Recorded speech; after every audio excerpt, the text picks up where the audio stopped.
Hello, and thank you for joining me today for Real Estate, Religion, and You. Right today is January 5th, and we're in the Meriwether Public Library, and we do the Stop Foreclosure Workshop every first Saturday at the Meriwether Public Library on Jefferson and Utica from 10:30 a.m. to 11 in the morning.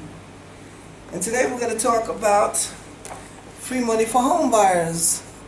It's a book that I wrote for first-time home buyers looking to purchase their home for the first time. And today I have with me Elizabeth. And say hello to the audience. Hello, audience. It's a pleasure to be here. This show airs every Wednesday from 6:30 to 7 p.m. on Time Warner Public Access TV Channel 20, and Saturdays from 12:30 to 1. And thank you for joining me. My name is Sylvia Black. So today we want to talk about free money for home buyers. Okay. And we're at the Meriwether Public Library on Jefferson and Utica.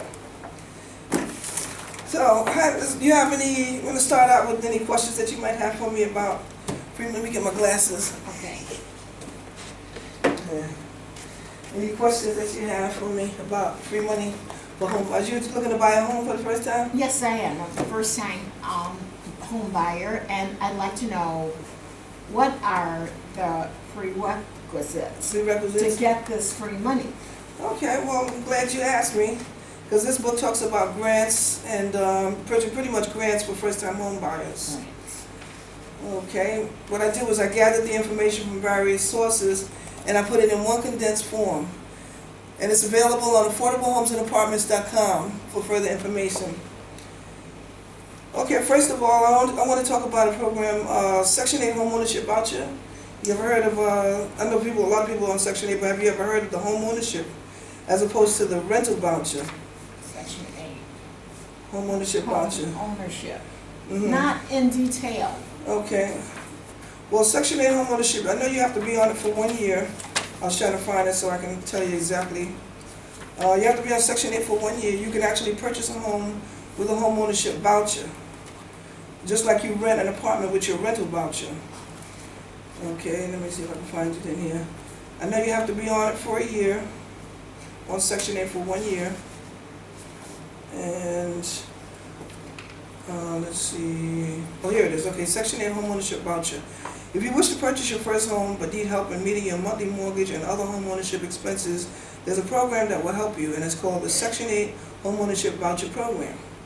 In order to qualify, you must be receiving Section 8 and either working full-time for at least 1 year, earnings may vary, or you must be on permanent disability or SSI. I believe you mentioned you was on permanent disability, right? Yes. And so as long as you've been on Section 8 for a year, you could qualify for this. Now, if you meet either of these criteria, you may qualify for a mortgage to buy a house right now using your Section 8 home ownership voucher. The monthly mortgage payments by the homeowner is generally 30%. In other words, you pay 30% of your mortgage, just like you pay 30% of your rent. Yes. With your home ownership voucher. Yes. I believe you have to go through credit counseling classes with one of the HUD-approved credit counseling agencies, which I list in my book, Free Money for Home Buyers, available on AffordableHomesAndApartments.com.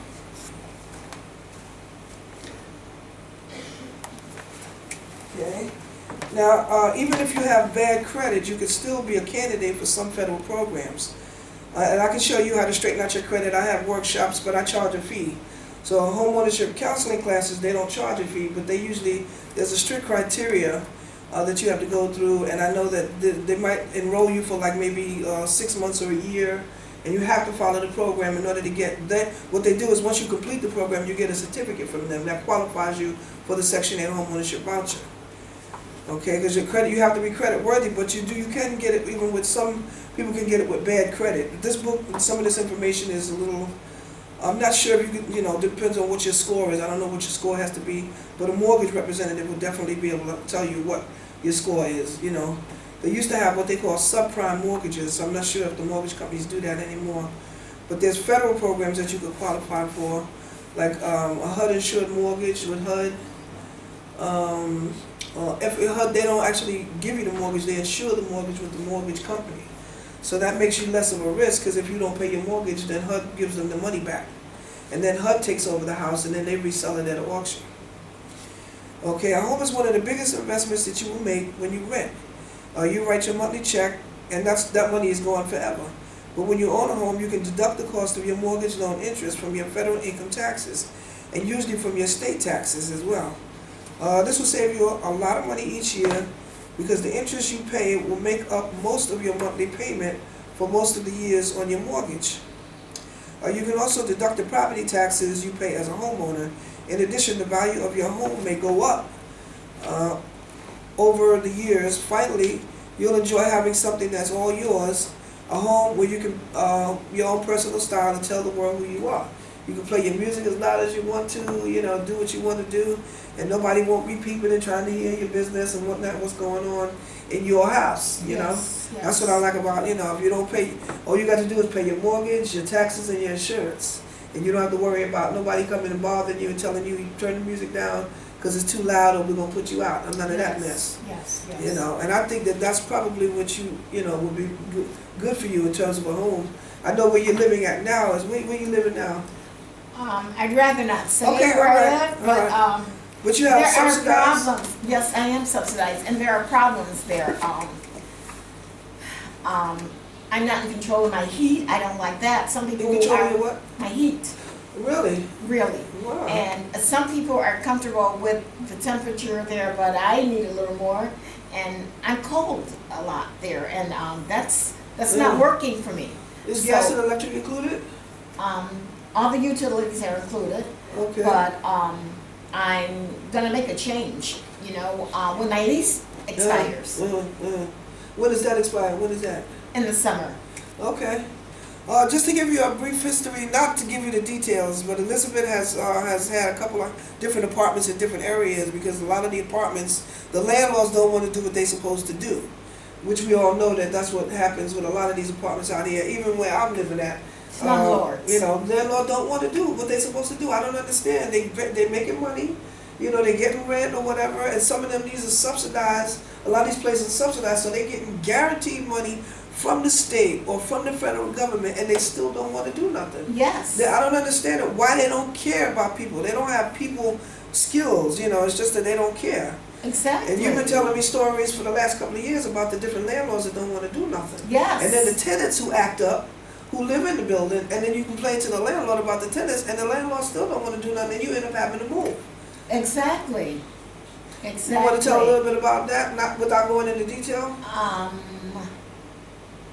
Well, it seems like when there's not a tenant council in place and these apartments that are subsidized, the management more or less makes up the rules as they go along. But I know with the tenant council in place, with elected officers, president, vice president, financial secretary, and like parliamentary procedure order, we can have meetings monthly and take our grievances and complaints to the manager, because everything be written out, But what I'm finding, like the last couple of places that I've lived, they don't have this unity, no community like that.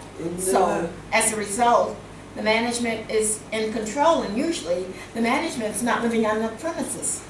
The tenants, no. So there's nobody at all there to supervise it at night? No security? No. Wow, that's terrible. Yes. Where you're living at now and where you used to live at before? Exactly. Wow, that's something else. See, that's more reason why homeownership is more appealing now. It should be more appealing because, you're in more control of what's going on in your house. If you don't fix something, then you only have yourself to blame. You know what I mean? But you can control what you fix. You can say, okay, well, I can do without that for now, and then I'll take care of this, and then next month or whatever, I'll take care of that. But you're paying rent, so you deserve to have a decent place to live. And heat. Right. Those are the main things. That's a violation, actually. I know, it's a human rights issue. Lack of heat, hot water, holes in the walls, rodents. We call them rats and roaches today.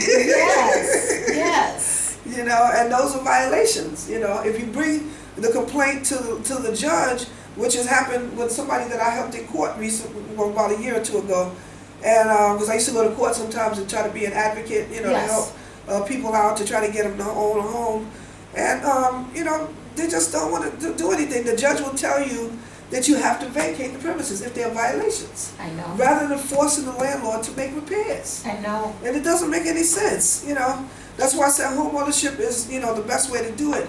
And you can own a home even if you make it like $7 or $8 an hour. You don't have to be bringing in a lot of cash to own a home today. You know, and I say income tax time is the time that you should really put the money aside and decide on whether you want to continue to live in that apartment that you're living in, whether you don't have any heat or hot water, or you're being harassed by the landlord, or if you want to own a home of your own. So I encourage you to get a copy of this book, Free Money for Home Buyers, available on AffordableHomesAndApartments.com. So tell us a little bit more about your what you have, problems that you're having.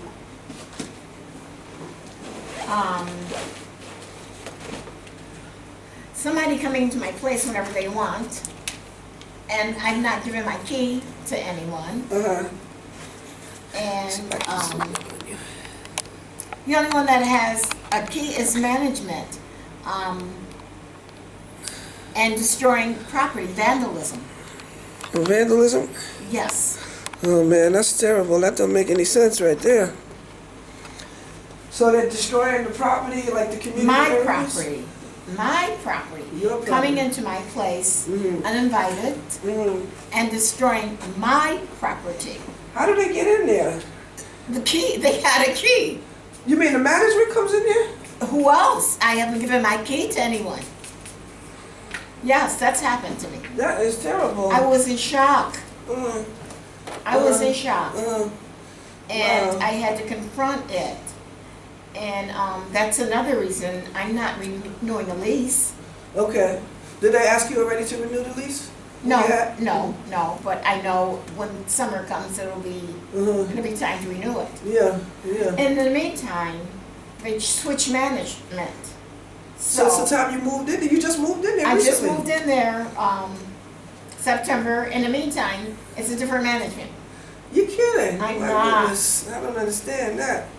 So well, I guess they must have sold the building maybe They sold the building. Either the landlord, they might, you know what, they might not even own that. They might be managing it for an out-of-town investor. Because I find that that's what happens a lot. Okay, well, the people that had it when I moved there in September don't have it anymore. Oh, so they might have been booted out because they wasn't doing what they're supposed to do. Well, they made a lot of repairs in the building, and they made those repairs so they could sell it for the money they wanted to get. Right. And so once they made the repairs, then They were got out. And then now new management's coming Yes. in and they're not doing nothing. I don't know. Well, we don't have it. I don't see the organization that we should have as the residents. We need to have a council to air our grievances with management because how are they going to know what's going on except for certain spies that tell them everything that's going on, you know? Right. Well, I had, when I was in New York City, I don't know if I told you, I was what they call a 7-day administrator. Oh, no. Do you know, I never told you that? Well, a 7-day administrator is a court-appointed building manager. Right? That's how I started out. Well, actually, it started out because I had the need. Yes. I was living in an apartment. I finally found what I thought was a decent apartment. Yes. You know, it was in a, they had 4 buildings. It was a high-rise, gas and electricity included, you know, and my rent was subsidized in that building. Yes. I was paying $109. I was like, whoo, I'd never paid, you know, but I had a studio. Yes. And I even asked him if I could have a 1-bedroom. He told me I could have it, but I didn't have all the money I needed to rent it. Yes. So I said, I got the studio. And it was originally $300 and something, but he was able to subsidize it down to $109, and it went down by your income. Okay. And I was so happy, you know, about that. And then there were some violations that was existing, and I needed some work. And I was there for 3 years. They refused to pay, you know. And I'm like, you know, I need work done. So I happened to be going outside one day, and I saw these group of people out there, and they said, "You want to come to the meeting? You want to come to the meeting? We're all talking about getting some repairs done." And I said, "Yeah, sure." So it was a tenants association. That's what I'm talking about. It was a tenants association, and what it is was they had formed a tenants association. And there was a meeting, and then they sent me down to the New York City Housing Preservation Development. It was a city organization, which they don't have. I don't believe they have an umbrella like that out here in Buffalo. Yes. But there was New York City, and they taught me how to be a 7-day administrator, which means that I had to go out and find a building, run down building, which there were plenty of them in New York. You know, locate the tenants who had problems or you have violations, organize the tenants into a tenants association, petition the court for a 7A administrator with the help of the city, take over the management of the building, then purchase the building as a low-income co-op. So now you as a tenant own a percentage in the corporation now. Yes. No more management company. The tenants own it. And this is what I did. Interesting. This is what I did. So now I can come over to your building if there are others like it, but I would only be able to show you. Me personally, there was a couple of things that happened to some people that used to do that in New York City at that time. Yes. Because New York City Housing Preservation wasn't directly involved. What they would do is once you go to court, the judge would appoint the 7A administrator, and the New York City Housing Preservation Development didn't actually have their hand in it.